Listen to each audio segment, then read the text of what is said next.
Next to you is Jen Zhu Scott, and then at bottom is me, and most of you are somewhere between the two of us, right? Anyway, we're delighted that Jennifer, who is a PC member among us, should bring together some of the world's leaders in important fields such as generative AI, and we're delighted that Nigel can be with us here today. Before we begin, I want to just mention that um, we have one of our trustees from our Asia Society Korea Center here. Okay, that's from our Korea Center. We're delighted that you can be with us. And as I told Jan, I said I will leave the introduction of Sir Nigel to her. Suffice to say that I will do my best to open up the gallery, which is right next door, for you after this program, just to make your evening even more enriching. I assume that Sir Nigel, that after listening to you, maybe some of us get so scared. We need some good art to calm us down. We have an exhibition of 5 Italian sculptures and 5 Hong Kong.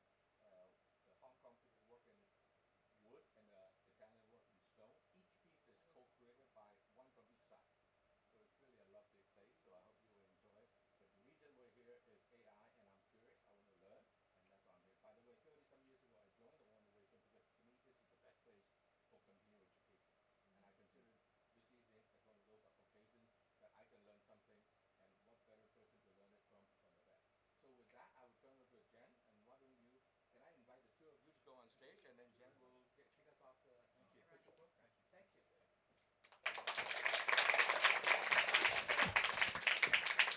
Thank you, Ronnie. Ronnie is always very modest, and I think for those who know Ronnie in the room, we are all Ronnie's student, one way or another. So very great to be here. Apologize, I gotta look on the phone because Nigel's bio is very long, and I'll just highlight a few things. Nigel's day job is the principal of Jesus College in Oxford. We met each other through sharing our board membership and Web Science Trust, and we recently had a meeting in Oxford. And while this, our discussion, at that time, ChatGPT was just start to capture a lot of public's imagination. And only a few months after that, the development has gone so far and so fast. So raise your hands if you have tried ChatGPT or ChatGPT-like type of AI. And raise your hand if you feel you kind of terrified. Okay. Okay. Okay, is that okay? I call you Nigel? Yes, absolutely. Yeah. So Nigel actually has quite a few other roles as well, which we will discuss as we share this topic on AI. I think you are one of you were in this field probably a few decades before most of people, not only in this room, but in this world. So can you give us a little bit the history of AI, which is not a new concept? No, it isn't. And thank you. It is great to be here. And I'd just like to say from the outset that I hope, if anything, by the end of the evening, you might have a sense that that what AI at its best can be is co-creation, a little bit like those sculptors that we heard about. It's about an entanglement of humans and machines and data to create new opportunities, okay? So there's always light and dark in human affairs, always, but at its best, it can be creative. So, yeah, I started in AI, well, a very long time ago, and I sometimes I went to study a PhD in artificial intelligence myself in 1978 in the Department of Artificial Intelligence at Edinburgh. That's a long time ago. But AI was already an old subject. So the term was created in 1956 at the Dartmouth Conference. And in that sense, actually, I'm as exactly old as the discipline. So it's a fact on Wikipedia. So I admit to being as old as my subject in terms of its name. But the idea goes back even further. So one of the great inspirational minds, and you can argue one of the founders of computer science was Alan Turing. Everybody's heard of Turing. A remarkable mind, a mathematician and a mathematical logician originally. It was his work, his grounding work in the late 30s. He was producing results in mathematics and computational logic that that indicated the idea that anything that could be, any function could be computed. Okay, any function in mathematics, and that was an incredibly powerful idea. Gave rise to the notion of the universal Turing machine. He built a machine, or he helped inspire the building machine, of course, at Bletchley Park in the Second World War, when these earliest, well, they were actually analog machines, and they became digital, helped us decode the encrypted signal intelligence of the Germans, and ultimately applied to Japanese wartime traffic too. That was absolutely remarkable. In some respects, to go from that idea of what you could compute to building systems that did compute, and because of national security, those things were never discussed or disclosed for decades afterwards. In fact, some of my early teachers had worked at Bletchley Park, had worked with Turing, so there's a long history. The other interesting thing about Turing is in the early 50s, he wrote a paper that appeared in a philosophy journal. The journal Mind, on machine intelligence. And he described what he called the imitation game, which was the idea, it came to be known as the Turing test, that if you were having an interaction and the system behind, imagine if 2 rooms actually, and you had a conversation and you couldn't tell whether it was a human or a machine, then machines would have passed behaviorally what he called the Turing test. And that stood as a test for a long time. Is it still relevant, do you think, Turing test? Because speaking of fear, when ChatGPT came out on Twitter, there were a lot of people saying, oh my God, ChatGPT passed Turing test. It's terrifying. So what do you think? I think what it tells us is that functionally that test is well on the way to being passed. It would convince most people for most of the time. You'd have to be really ingenious to find it out. We might talk about some of the ingenious ways in which even ChatGPT persuades us that it is a human when it isn't. There's some quite interesting stories on that already. But I think it tells us that the traditional model of the Turing tests needs to be revised, updated. We need to think of it afresh. What is the actual fundamental, and do we care about what kind of ability we ascribe to this system? What we all assume is that we are all in this audience having a first-person experience inside our heads, taking in a world, being social, being emotional, being engaged with it, being intellectual some of the time. And there is nothing in any of our AI programs, even a faintest echo of anything like that. So that's not to say that we won't build intelligences. In some sense, we already have, as we were saying earlier on, super intelligences that can play the best game of chess or the best game of Go beyond any human level. But we don't think of Deep Blue or AlphaGo as a general intelligence. They're simply not. So there's so much to go at here. Yeah, also I think Turing test is really outdated in many ways because humans are incredibly easy to be fooled. Speaking of, this latest development you highlighted a little bit, let's fast forward. Right now, everybody's talking about generative AI. And I promise you, once I get this academic part out, we'll get to the fun part. So tell us, what is generative AI? So And why it matters? why it matters. Okay, so well, I'll take us back to the good old days when we used to build AI systems in the 80s, 90s, early noughties.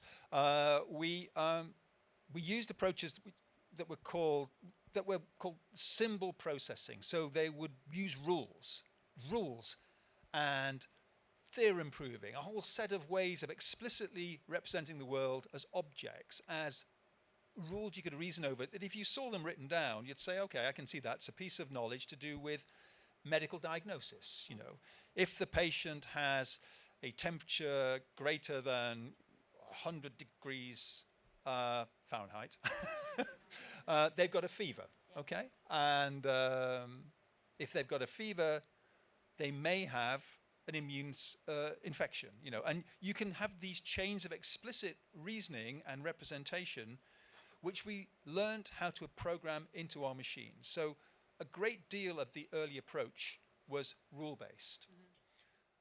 In the 1990s, and actually earlier, in fact, it's always been there, tradition of thinking about representing the world in an entirely different way. And they suggested the term neural networks, so they're not neural in the way that we are. We come back to that perhaps. But rather than representing as rules, then you simply have ways of putting patterns of data into these new machine learning methods. And the challenge with that is that it's very hard when you look inside the system to see where the knowledge has gone, okay? And the modern machine learning methods, so-called deep neural networks, they started out actually by being particularly good at image recognition. And a neural network, very simply, is, think of it as a set of two-dimensional array of nodes. Just think of them as, well, you can think of them as cells connected by another layer by weights, and another layer by weights, and then perhaps an output layer at the bottom. So stacked on layer, these networks could be shown a set of images. Say you wanted to recognize handwritten numbers, okay? Then you would have the first layer input, and there'd be essentially the figure would describe across the pixels, the inputs, the figure you're interested in. It would activate nodes at the input layer. And then the weights would adjust between layer on layer. Finally, you output what you think you're seeing, okay? A 1 or 2 or 3 or 4, whatever it might be. And by adjusting the weights between the input and the output, what's called a process of feedback, you can change the weights such that the 1, the intrinsic connectivity that characterizes 1, is captured in the network. And so is a 2, and so is a 3, and so is a 4. And they can be uniquely told apart. They can be classified. So a lot of early machine learning work was about building these classifiers. And in doing that, they used a particular approach to hardware. And as time has gone on, we have invented a whole new way of putting information into architectures like this that aren't just figures, they aren't just images, they can be text, as we'll come on to see. They can be whole slews of structures describing molecules, for example. Yeah. So what is generative AI? So generative AI is, she's not even getting off the hook here. So we built classifiers. We then learned that you could use these systems to generate content, not just classify it. Well, how do you do that? Well, suppose that what I fed into my network, my deep neural network, very large structure, text, lots and lots of text, all the works of William Shakespeare, all the entries in Wikipedia. And what I eventually learn is the likelihood, the probability of one word following another. Seems so simple. And what I do at scale is I work out, given a prompt, a question, it starts to generate the most likely next word, and then the next word, and the next word from all the information it has seen. And generative AI in the most recent era has taken absurd amounts of content. It's basically sucked in all of the open internet, all of Wikipedia in all of the languages, all of the available out of copyright books, all of the available social media, about 50% of social media, billions and billions of input elements, and it's essentially now able to generate a response to questions you give it. So recently I asked ChatGPT a math problem, actually a logic problem. If there are 100 murderers in the room and you kill one of them, how many murderers left in the room? That's clever. It's a trick question. It's a trick question. So what's your answer? How many murderers left in the room? 100. Yeah, you told him it was a trick question, though. You It's see, you a- primed them. It's a trick question because you also need to define. You need to qualify, right? So you might be able to kill the person, kill the murderer by not being in the room. So it could be 99. It could be 100, which like all of you figured out. Could be 101 as well, because a dead murderer is still a murderer, right? So ChatGPT's answer is that if you kill a murderer, then there are only 99 left. So why ChatGPT is bad at logic and math? Well, it's not bad at all logic and all math. I mean, that's the interesting thing we're trying to understand is what are its limits? And actually, it's quite interesting that riddles of that sort are a really interesting way of tripping it up. My favorite example was that, if eggs cost, 5 cents, and I've got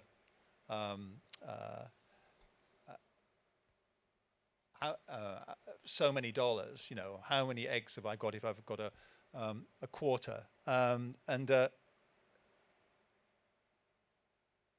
They don't know necessarily how to relate phraseology like that into the calculation that a quarter can mean 25 cents. You can't buy fractional eggs. All these things about common sense knowledge that we know. So you can often trick GPT up with these kinds of riddles.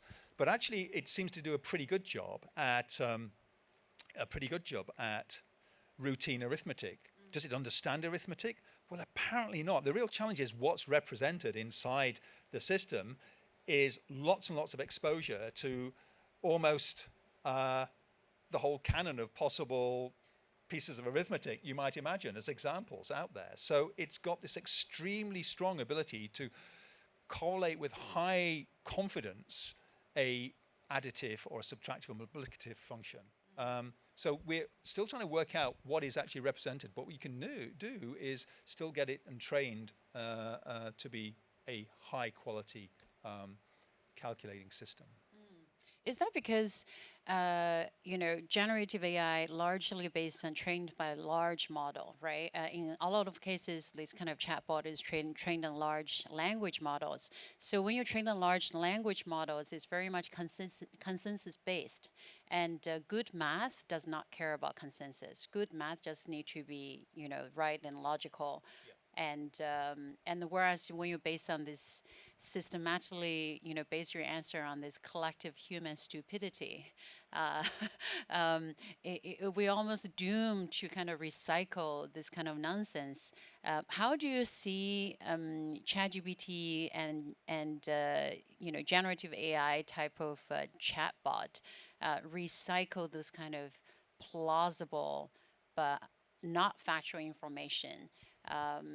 Well, that's a great question. I mean, I would just say that, so in the early days, the other thing to do is, I think it's important that we give the audience a sense of how fast this is changing. So these generative models have been around, I mean, you can argue that they go back decades, actually, the antecedents, but the modern so-called transformer architectures have been around for 5 or so years in their current incarnation, and they're being improved and improved.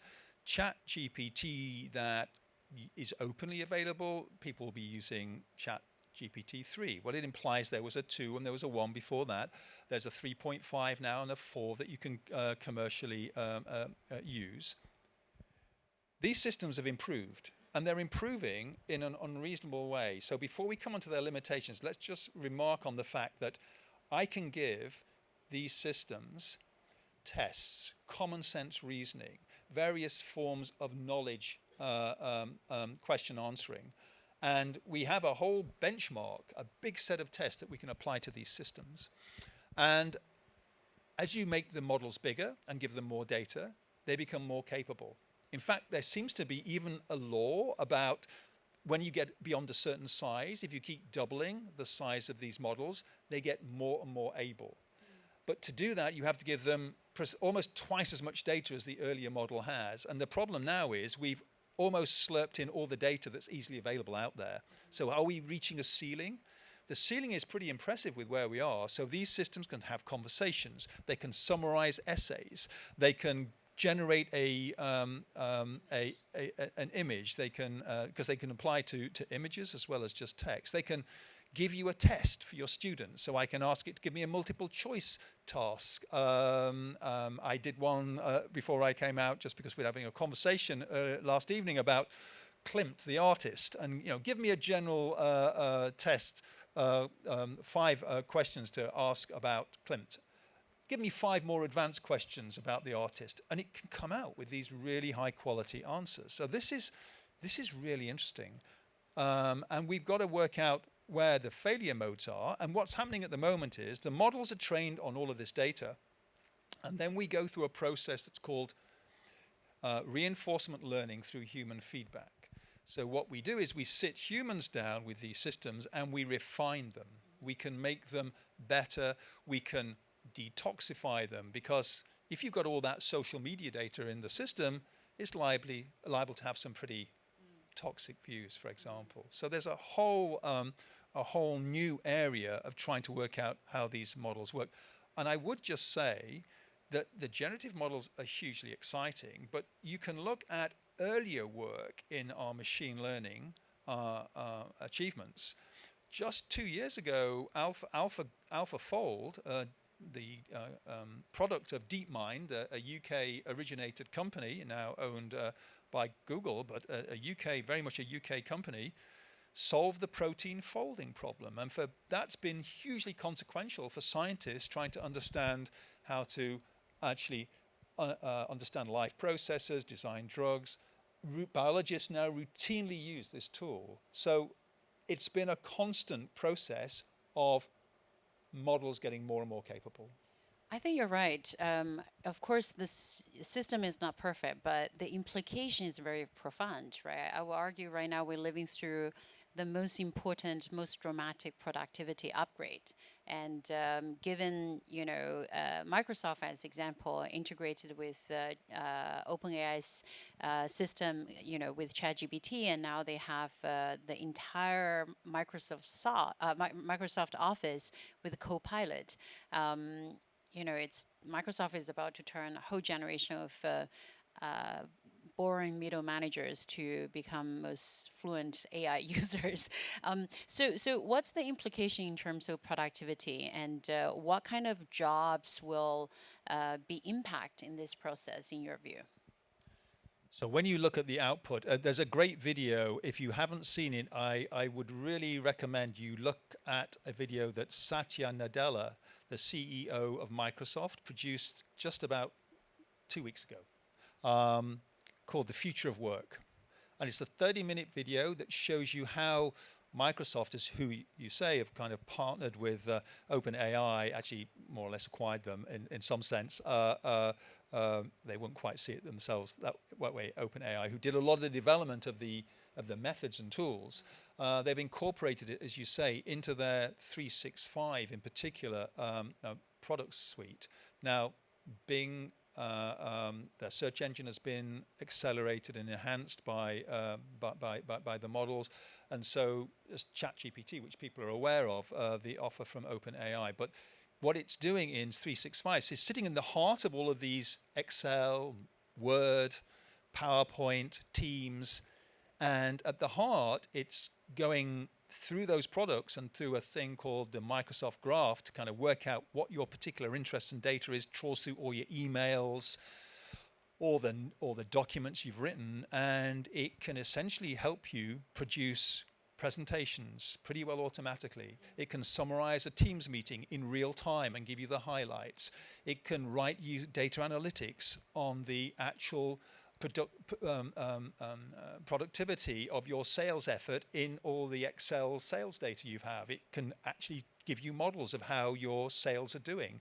It is this, actually almost, somebody said looking at it, almost feels like magic. And that will, I think, alarm some people, and other people look at it and say, no, this is a fantastic productivity tool, as you say. So this entanglement, this enhancement, augmentation, that's what machines have always done for us at their best.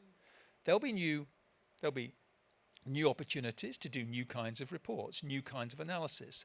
There's a whole new profession that works out how you actually interrogate these models, chat to them, called prompt engineering.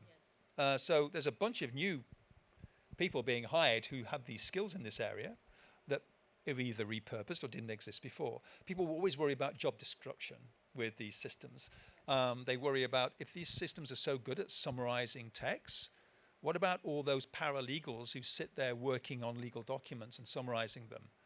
Well, you can bet that a lot of the drudgery of that will be removed, and what our legal professionals will be doing will be interrogating the quality of that output and enhancing it and modifying it. It'll be speeding them up. They'll be able to get through more material. So I've yet to see examples where entire professional classes disappear.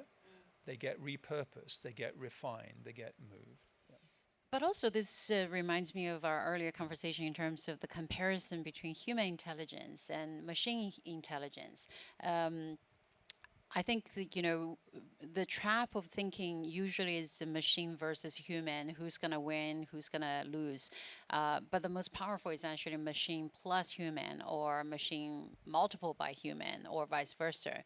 If we talk about powerful computer, I think both of us agree there's no more powerful computer than the one sitting on our shoulders. So how this different, and how are this kind of machine-human interaction to machine-human symbiosis will play out because of the difference of the two intelligences? They're radically different. And I think one thing to remember, think back to how we grew up. Think back to the fact that a newborn child learns to recognize the faces of those around it with relatively few examples.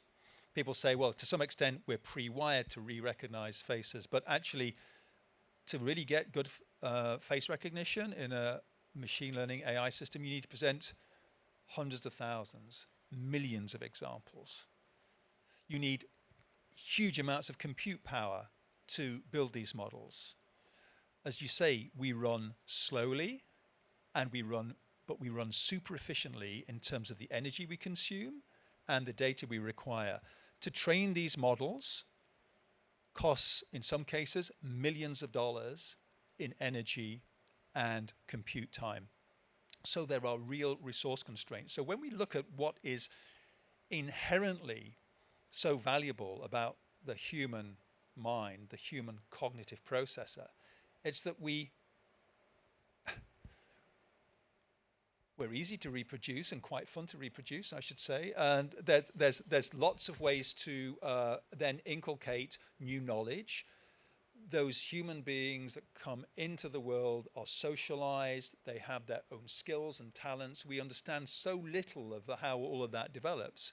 And we are just such an important and still essentially mysterious part of this space of intelligences. But we are being joined by co-pilots, which are, in a sense, another expression of the technology we've always developed. I like to remind people that when we first began to evolve as human beings, back to our ancestors, our early forebears, we would make rough stone axes. We'd been making tools for 3 million years, it turns out. And as we made those tools, it changed our neurology, and we changed our tools. This symbiosis between tools and our own internal mental processes has always been there. We didn't just make our technology makes us. And I think that will be an ongoing story of human development. Yeah, that's such a good point because now generative AI is changing how we interact with machine, but it also at the same time changing how machine learn about us. So, what's your view on AGI, artificial general intelligence? So this is the idea. Some people characterize this as somehow the machines waking up and deciding we're a real inconvenience or we're a danger to the planet and putting away with us, or just at some point they become mysteriously self-aware. There's no doubt that these systems have what we call emergent properties. We've seen it with these latest generative AI systems. Suddenly they become very capable at a task we thought was very hard previously. So they can answer questions well. They can translate languages incredibly well now, whereas it used to be really quite difficult. In fact, the modern models have only been trained on, in some cases, the biggest ones, to scale about 100 human languages. There are many more languages than that, but they only have to see a fraction of some of the less represented languages to have a good, reasonable quality machine translation into that little represented language, which is actually, if you think about it, a really exciting development. But actually, to the question about how does this develop going forward, I think we are still at the beginning of exploring that journey, and I think that there's huge amounts left to do, not just around the technology, but also around how we use it for good. So the questions of ethics and governance will become important there as well. Yeah, so you have the mandate in Oxford University to build this new institute focused on AI ethics. Now, AI is no longer just about the math, the technology, but it's also about philosophy. It's about how we should make the right choice, why we produce these tools, and why we shouldn't use these tools. Tell us about your work with this institute and why you want to get out of this, and why is Oxford University doing this? Very exciting initiative. Actually, part of a gift that was made by Stephen Schwartzman to the University of Oxford to actually establish a new Centre for the Humanities. But he was very convinced that he was seized with the whole idea of where AI might take us, and was very keen to support the idea of an ethics institute. And I was asked by the university to kind of design a blueprint for this, and had the privilege of being able to help bring this into existence. So we now have an institute. It's got about 20 members of faculty and students and postdocs at the moment. It's set to grow further. And it's based in the Department of Philosophy. And there's a very important reason for that. I mean, Oxford has a huge and long tradition of moral philosophy. And I use the analogy of what happened in medical ethics. Shortly after the Second World War, medicine went through this transformation technically. It became possible to give dialysis to patients who had failing kidneys. It became possible to intervene using technology in completely new ways. And that became a forcing function on ethical questions like who gets access to the very few machines that are able to do this.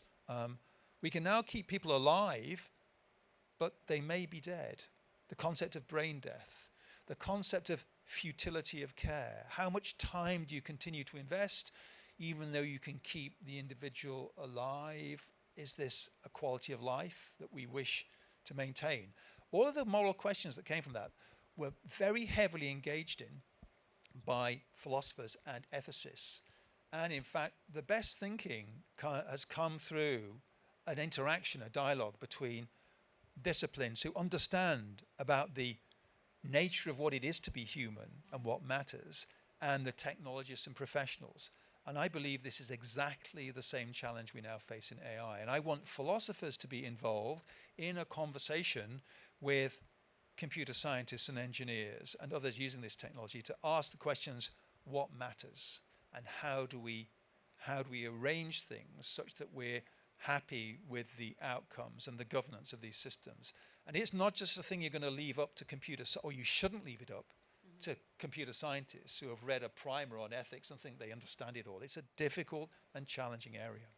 Absolutely. I think, one of the greatest regrets from our generation is that the tech bros in Silicon Valley, because they could, and then, with the enormous amount of financial incentive, we have a whole generations of brightest minds basically dedicated their life to ad clicks, right? We have diseases, we have climate change, a lot of real problems that are not really, saved. But guess what? Facebook's doing really well. So I'm glad you're doing that. Holly, how are we doing with time for questions with the audience? So Mike will be passed around if you have questions. I'm sure a lot of you have a lot of questions. My husband just arrived as well. I better behave. um, while we wait for the audience to gather their thoughts on the question, what's the future of education? Because we've spent all our time at Oxford, and I know that schools and universities have worrying about, well, first of all, everybody thinks cheating, plagiarism. How will we know whether the student has really done this piece of work?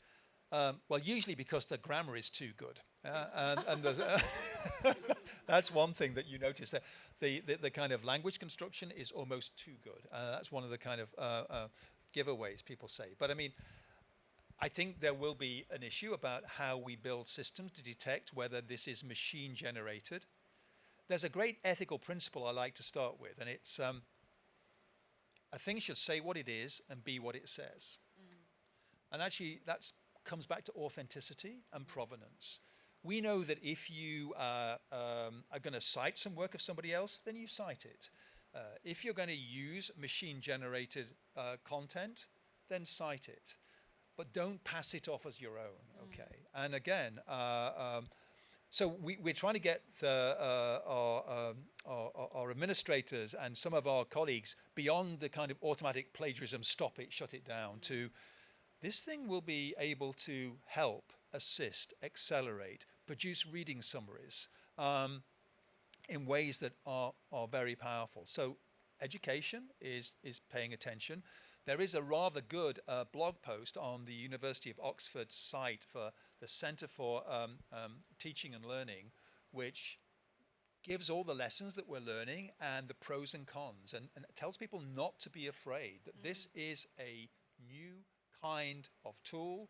There'll be a new kind of literacy that we will need in just the same way that we learn to interrogate and use search. Or I remember when Wikipedia first came along and people said, that will never replace Encyclopedia Britannica. You would never trust content that has been sourced in this way. And now, of course, it's about the 5th or 6th most visited site on the planet. It's hugely authoritative. And we will get used to the idea of how we use these tools. And we still qualify content that we get. We have to check it out. The point about education is building an ability to reflect critically on the material you use. And the thing we always say about Oxford is that our tutorial system is there to allow you to explore the life of the mind and the whole set of assumptions around how what you're seeing is the way it is, or how you're to understand the fundamental principles in an area, whether it's law or physics or chemistry or history. Absolutely. I also think ChatGPT type of chatbot provides such a great opportunity for individual students basically learn individually with unlimited help, right? To understand the concept by chatting until you truly understand, where previously we have to pay very expensive tutor and, finding the way. But also I think the shifting the mindset of educators and parents. ChatGPT recently did all the exams, like all the exams we measure and judge our children. ChatGPT can do much better, right? So we better shift our mindset. I think our children need to really know how to ask really good questions and think critically, and to be adaptable. And it's amazing that Microsoft have done a kind of somehow, and OpenAI have done a genius job, because we're all talking about Chat GPT. Other models are available, and Google Bard, Meta has its own language models, variety of them, in fact, and Baidu is busy building Bernie, literally days ago, and I think that the underlying technology is widely understood. The ability to scale it is still resource limited. So you've got to be a big, powerful organization or state to do this. And one of the limiting factors is data. So what data can you give it? And how do we work out how to use these systems with sensitive data that we don't want to throw into the prompt so that people see and reveal our data hand? That'll be a big area of development going forward. Yeah, absolutely. Privacy is a big concern.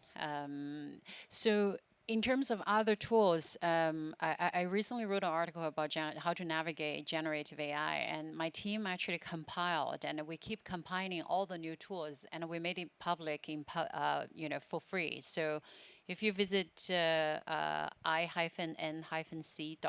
so inc.com, that's my company, and go to Insights, and you will find the article, and we have a link with there are dozens of all these tools, but the scary thing is that every week we adding at least 10, 50 more into the list. So and as you say, we're focusing on dialogue generation systems a little bit at the moment, but they can write pretty good code. So lots of areas of programming are going to be modified by this and changed by this development. They can generate really interesting image content. You type in a piece of text describing an image you might see in a particular style, and a number of these platforms can generate compelling content. They can also work with other things that are language-like, that have structure, like I say, structural chemistry or genomics, and find similarities and associations between structures. So many areas, from creative content through to science and engineering, through to business, are going to be disrupted by these technologies. Yeah, I think it's kind of genius for Microsoft to buy this capability, because right now to learn how to use generative AI tools reminds me of 20 years ago. We all have to learn how to use Microsoft Office. It's kind of the basic capability you need to have. So we're open to the audience. Any questions? So Nigel, in our discussions just before the talk, we were talking about interoperability and the source of where the different generative AI comes from. And I guess the question that generates to me is, we currently live in a very diverse world linguistically and culturally, whether that will lead to a linguistic narrowing and a cultural narrowing to some certain core languages, essentially a core common database that is interoperable to support the AI platforms, and how you see that coming forward in terms of linguistic hegemony and a dumbing down in some respects. Well, I'm not sure about dumbing down. Definitely they betray their own cultural origins. I mean, even though it's hoovered in all of this data, a lot of that will have been somewhat privileged by the particular data they've chosen and the other ingests they've made. So the OpenAI products or models betray a kind of a North American orientation. Their understanding of zoology and biology and birds and all the rest of it is very North American centric. So I think that that narrowing, how we keep our models broad and balanced, is actually a brilliant question, and it's going to be one that we need to tease out, because the remarkable guilty secret is we've thrown all of this data into these large models, and we don't entirely understand the particular contributions of particular strands of data to the overall performance. And so there is a huge black box to be interrogated and understood, a huge task to work out how you balance. And behind the scenes, there is actually ongoing huge task to try and rebalance these systems that have their own very obvious biases. And you can do something to change that. But I think you're right, the original origin of key content we will see a whole variety of flavors of model that reflect the origins. A Chinese-centric set of models will look and feel somewhat different than the models generated on the West Coast or the models generated in Europe. And also kind of side effect, and I think at some point someone's going to ask the question of carbon emission, because it's so ineffective with such a large set of data training. How much is actually worthwhile for the output, right? I saw a hand raised somewhere. Yes. Forgive me if my question sounds a bit silly, because I really didn't know. I couldn't even say chat GPT properly until I came to this. I thought it was APT or whatever. Anyway, to me, this, say, I call it a machine, right? It seems that it's super good, but it still sounds to me like it's a very strong and powerful thing that can handle a lot of data. Can it handle emotions? Jen mentioned earlier that it's something that we would fear. I think I would really fear it if, say, one day it talks to me like an angry wife. Oh, you bet. Or if I need a husband, I don't. Yeah. Or if I need, because it's chat, right? GPT, chat GPT, sorry. Then it's one day I need some love and warmth, and I want to talk to someone who can give me that kind of emotional fulfillment. Could Chat GPT do that? Or does it sound like, give me a very technical answer? No. Here's the thing. Bores me. You can train and refine GPT to respond to you just like an angry life, in the style of. Then that's the remarkable thing. Now, of course, it's not, what's it really feel about you in there? That's not the point. But the style, the persona that can be grafted onto these systems is quite distinctive. So it can be, you can ask it to write an essay in the style of Winston Churchill or Lewis Carroll, and you will get something that's distinctively in that style. But Lewis and Carroll and Winston Churchill aren't at home in the circuits. It's got enough examples of that genre to be able to capture the sense and style. And so it comes to a rude or an angry or a frustrated or a supportive. So I can imagine us crafting personas which are supportive when you need them to be, submissive, sometimes hectoring.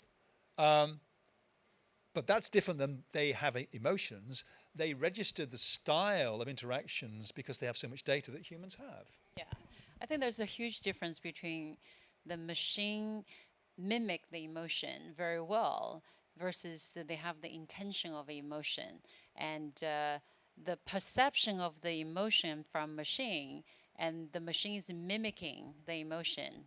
Both can be true at the same time. This is not very good if I say, oh, I feel very lonely tonight, and please respond to me in the style of, Yes. I don't want to have to do that. Yes. Right? I want it to give me the emotions that I want without telling me in which style. Anyway. Well, give it time, and maybe it'll be when it's when.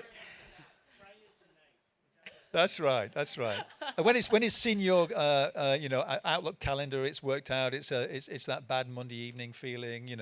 Who knows? But it's important to recognise. Sometimes humans are on autopilot as well, of course. Yeah. I have a question. You talk about a few terms, particularly on the idea of AI ethics, right? Number one, the system has a lot of data, so is the data clean? Or right? I think it's very important. Number two, majority of information which is available now usually is from well-developed English country. So would that be bias, right? And number three, if the way that you create this data and have this platform, and then the outcome will make, if this is bias, the outcome will make your audience become even more biased going forward. So how do you prevent all this? Yes, yes, yes. The answer is Those are great questions. And I think there's a lot of energy going into, again, because to make the models show this high level of ability, you have to throw huge amounts of data at them in a rather, you might say, well, not indiscriminate, but certainly to get the numbers up there, you take what you have. And not all of that will be consistent, okay? And it's interesting that what a lot of the refinement is doing, reinforcement learning is doing, is humans giving this the system models of better answers to questions, and that kind of cleans the system up somewhat, even though there is still poor data in the underlying original model that was built. You're not going to be able to have perfect data in these models, and in fact the remarkable thing is that they somehow, because of the convergence, get over that, but that will be a problem. And I think, yeah, yes and yes to your other two questions. We've got to be very, very alert to always asking ourselves, what's the fitness for function of the answers we're getting back and the data they've been given. And I think that's one part why the Institute of Ethics, AI ethics, is so important, right? It's not only just, developing country versus developed country. Gender is a huge issue as well, right? A lot of the data is very male-centric.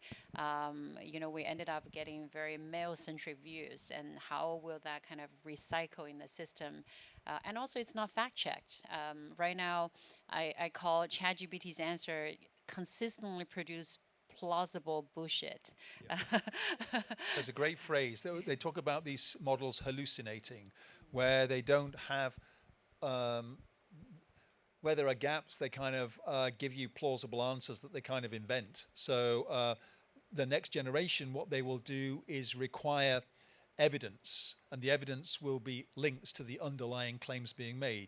Literally, the next generation of a model called Sparrow, which DeepMind have developed, is very much in trying to provide, particularly for scientific researchers, where's the support, the evidence for the claim that's just been made in this summarization. So it takes you back to the underlying data. The point about those differences between jurisdictions and cultures, that's going to be, we've known that's been a problem ever since search first turned it up, and you can see these great studies on how fundamentally, if you like, biased Google was in certain kind of national contexts. It would present you the standard kind of model for the North American kind of prototype. Yeah.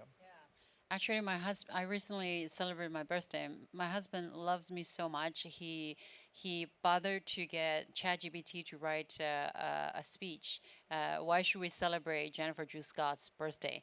And the result was embarrassingly hilarious. So you should try that with your spouse. Next question, please. Thank you very much for that nicely accessible overview. It seemed a great idea to put the Institute for AI Ethics in the philosophy department and have philosophers and ethicists contribute to the way these tools are developed and implemented. I was wondering about the other way round. What can the techies teach the philosophers about what it means to be a human, what makes us different from the machines? And That's a great point. I mean, that's why I've always been really uncomfortable with the kind of two cultures kind of paradigm, that there's a left hemisphere, right hemisphere, or there are two communities that don't talk enough. This is exactly an area where there's an absolute need for a dialogue between the two. What the engineers and the scientists are doing right now is rendering many of the ethical issues practical questions right now, and they kind of challenge the philosopher to think about a deployment in a context which was just imagined previously, and it becomes absolutely real. Good example is around questions around veracity and corrigibility. How committed are you to the truth of what you say? We know that much of the time, human relationships rub along because we tell each other little white lies.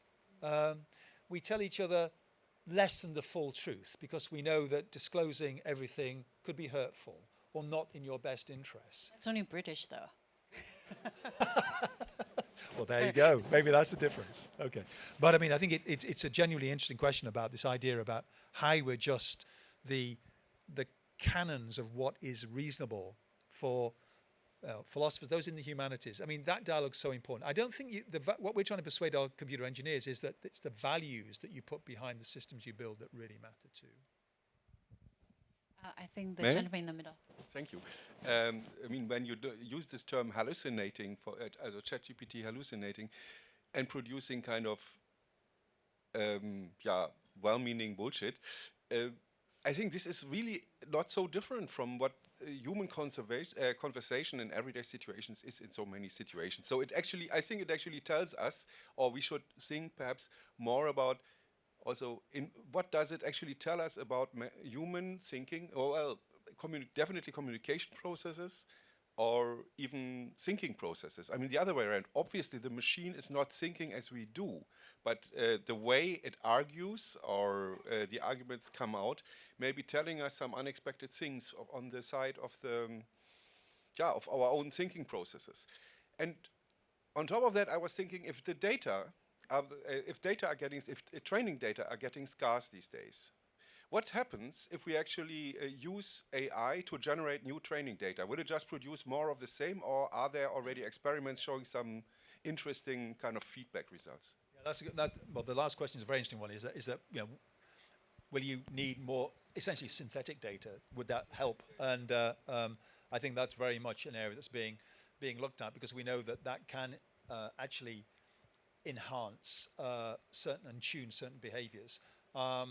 I mean, I'm sure that if you take all the data that is in some sense, in other ways, sensitive, there's more data to go at. The question would be how we can incorporate it in ways that respect the different protections we want to keep around data in the first place. I think the idea that we will learn about our own styles of thought or reflect on them more critically is a very interesting one. I think, again, if you think about what mentorship or tutorship often it is, it's in the best case, it isn't to regurgitate or to re-summarize. It's to pick apart the underlying assumptions in what is being offered as an answer, and that can take a surprising turn. The ability to invert an assumption or to make a critical point about a position that hasn't really been challenged in the way.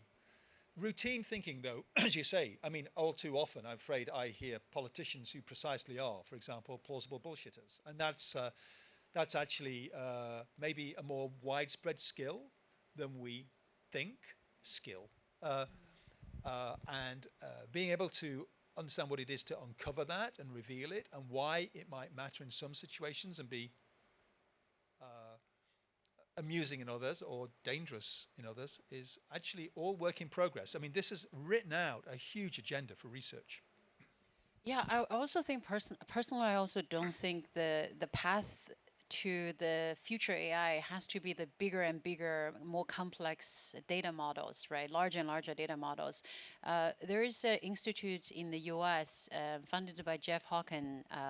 His institute called Numenta. They're doing something very different compared to everybody else. So they basically, the whole point about how efficient our brain is. So Google a few years ago, you trained, I don't know how much money they spent, but they trained millions of pictures of Chihuahua to get their AI to recognize Chihuahua, but ended up the AI confused picture of a blueberry muffin with Chihuahua. A 2-year-old human being would never make that mistake, right? So we use so little data, we're building this understanding of the world. So what Numenta has been doing is they're doing this model called sparsity use very little data to try to make sense of the world. So I think, you know, this is one of the examples why the path for future doesn't have to be this, you know, just building bigger and bigger data, right? And we might have breakthrough in some other methods as well. I think that's a great point. And I think if we look at the history of AI, we have a big set of tools in our toolbox and lots of software that's run in the world routinely is run using these AI methods. They are many and various, and in many situations, they're very compact. They represent regularities, reason over constraints, reason over uncertainty, and do it very efficiently. And the idea of going back to biology and real nervous systems and looking at how they work, that's a long-standing idea in AI, right back to its early origins. And there's a huge amount to learn about really surprising and novel ways. So when we talk about deep neural networks or artificial neural networks, they're only in a very slight sense similar to our own, which are extraordinarily complex and extraordinarily complex and refined. A single neuron can have projections to 10,000 other neurons. It has connections not just forward but sideways, laterally. And these institutes, the sort that Jen's talking about, where neuroscientists are looking seriously at these opportunities, a whole new area of activity. We have a question here, and maybe you can ask a question one after another to save some time. And we also have a question at the back. So this gentleman, please, in case we can combine those questions, please. Exactly 50 years ago, from this year back, I was in Oxford. I spent just 2 weeks there. But then it's just that one-to-one tutorial that has changed my life. And in certain ways has changed Hong Kong and the world and China. In that short tutorial, my tutor just kept on asking me questions. And in my specialty, and I thought that, well, you're in trouble, right? I am an expert in this field, labor relations, right? I will beat you in no time. But then after 3 minutes, my cheek blushed up. Can we get to the question faster? I'm sorry, we're running out of the time. Now from that, I have developed a training program in Hong Kong, $700 million program, which OECD director told me that it was, I developed in 1993, and in 1994 in the Asian Conference on Education Training, OECD director told me that the system I've developed was the best in the world. I couldn't believe it. Sir, what's your question, please? So from that on, people have developed this artificial intelligence. I have developed human intelligence. I know how to nourish human geniuses in language and in cognition. Now, my question is this. Can AI ask questions? Okay. Your question, please. I would just like to try and see how this could be applied practically. So I'm afraid I'm going to use my area that I know about.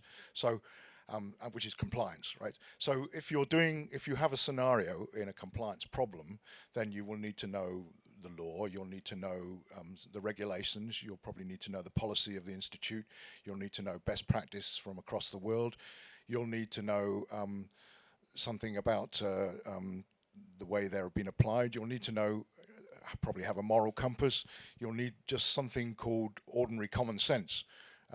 You'll need all of those things to apply, and then sort of on the other side, if you're in a business, the business needs to make money, which may conflict with all those things, so you have to come out with an answer that balances all those things. Now, just wondering, how is all this artificial intelligence going with pulling from all those areas and putting the right weight in all of them, and then balancing them against the other thing, you know, making money. And then of course you've got the reputational problem is when it does that, does it damage the reputation of something like Credit Suisse or whatever, and it goes down the tubes. So how is artificial intelligence doing in this sort of area? I'm sorry to be so specific, but that's what I know about. I think we can take one more question in the middle, and that's the last question, because we have to leave a couple minutes for closing as well. And you have 2 minutes to answer all the 3 questions. Yeah, sure. So you mentioned many times that the limitation of how quickly these AIs are learning is data. So in that context, do you think there's a rising commercial and strategic value for proprietary data sets?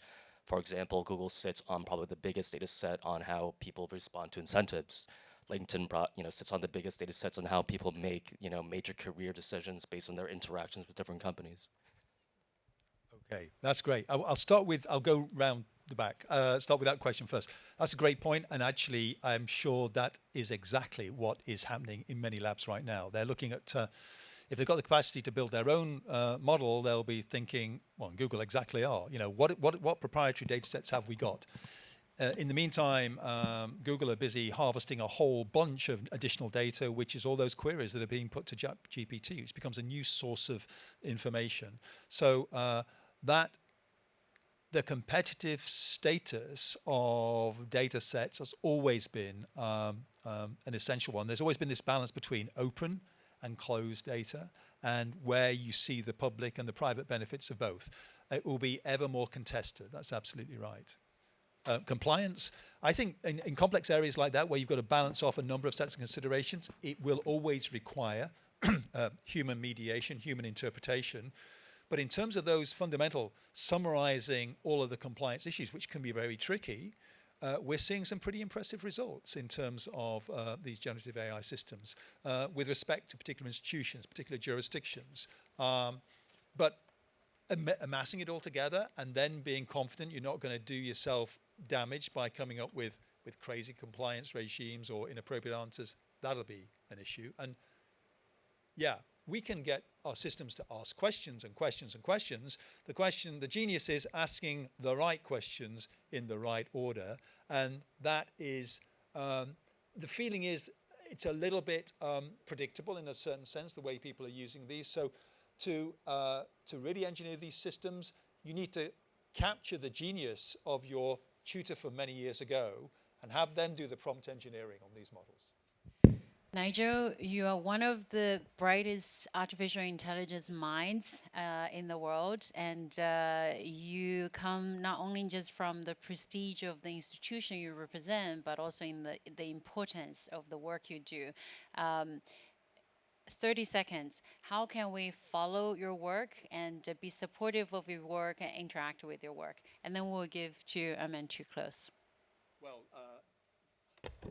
how very gracious, and yeah, of course there are whole new generations of bright young minds who are inspired, you know, and there are those of us who've been around the subject for decades who are still inspired and surprised and delighted.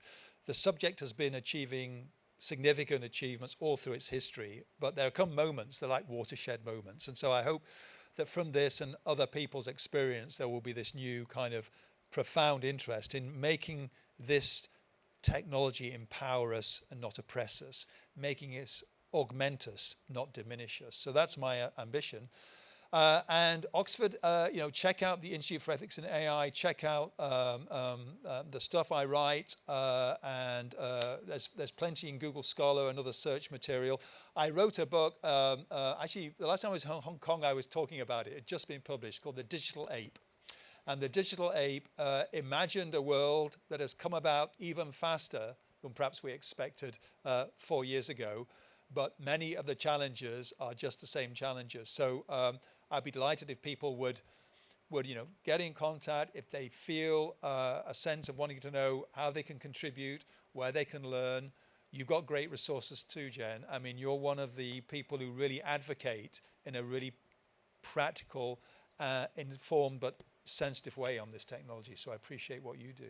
Thank you so much. Thank you so much. It's a real treat. Ladies and gentlemen, we applaud for Sir Professor Nigel Shadbolt. Armin, can I invite you to close? Thank you. Thank you so much.